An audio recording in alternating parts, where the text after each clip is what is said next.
one of Spain's signature dishes, the Spanish tortilla. This dish consists of eggs, potatoes, and onions. Very simple, very quick, very delicious. And today I'm just making enough for 1 or 2 people. So I'm going to start with 1 large russet potato. Many people say that golden waxy potatoes or red potatoes are better for this dish because the structure holds up better.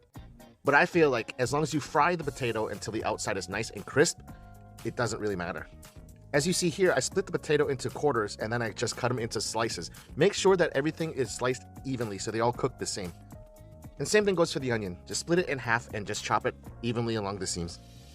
And now that's all the chopping you have to do for this dish. Next step is to get a pot and fill it with about a cup and a half of good olive oil.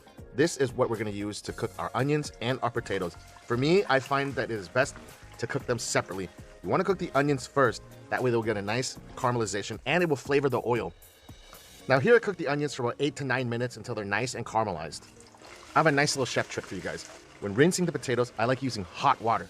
That way the potatoes heat up and when I add them to the oil, it's not going to drastically drop the temperature. And that way it starts to cook right away instead of just soaking in oil waiting for it to come up to temp. And when frying things as delicate as potatoes, you don't want to stir them too often because you don't want to break them up. And as you can see, after about 8 minutes, the outside of the potatoes are nice and crispy and the insides are soft and fluffy. So now I'm going to beat together 4 eggs, and to that we're going to add our potatoes and onions that we cooked. All we got to do now is just give this a quick toss and make sure that the onions and potatoes are distributed evenly throughout the mix. Also, season this generously with salt. I'm going to give this a taste to check our salt level, and I found it needs a little bit more salt. Now, just keep mixing it and let it sit for about 10-15 minutes. You'll see that the potatoes and onions will absorb a lot of the egg and the mixture won't be so runny. Now, 15 minutes later, you see how everything has come together and the potatoes have absorbed a lot of the eggs. Now, in a pan that I put on high, I'm using some of the oil that we use to fry the onions in. This oil has incredible flavor. It's got the sweetness of the onions and the potatoes in there. All you gotta do now is just slowly put it in the pan and just with a spatula, make sure that everything gets pushed down evenly. Now don't pack it down, just make sure that it's spread throughout the pan and it's an even thickness.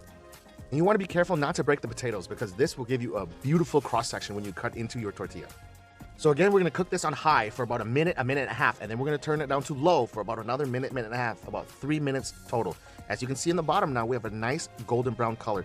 Next step is to take a plate that is bigger than the pan, give this a flip, and slide it right back into the pan. And at this point, I like to turn it back on high for about another minute and a half, and then turn it on low for another minute and a half. And all I'm doing now is taking my rubber spatula and pushing and tucking in the bottom corners. You want the edges to be nice and round. This will help you produce a beautiful Spanish tortilla.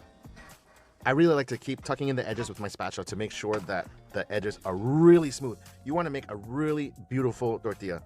And now we're going to turn it back on the original side because now the side that you see here, that's our presentation side.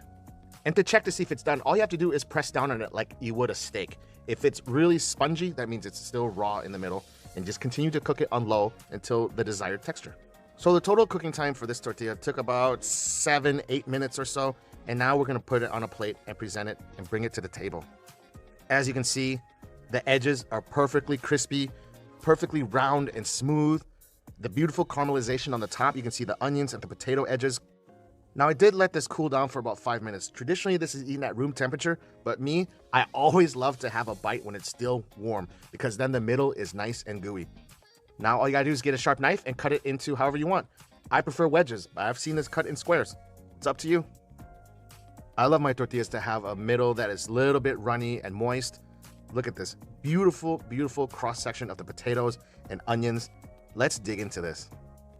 This is one of my all-time favorite egg and potato dishes. Now, it wasn't too difficult to make. I know that people get intimidated with the whole flipping process, but as long as you use a plate that is bigger than the pan, you can make this delicious dish for yourself. So guys, once again,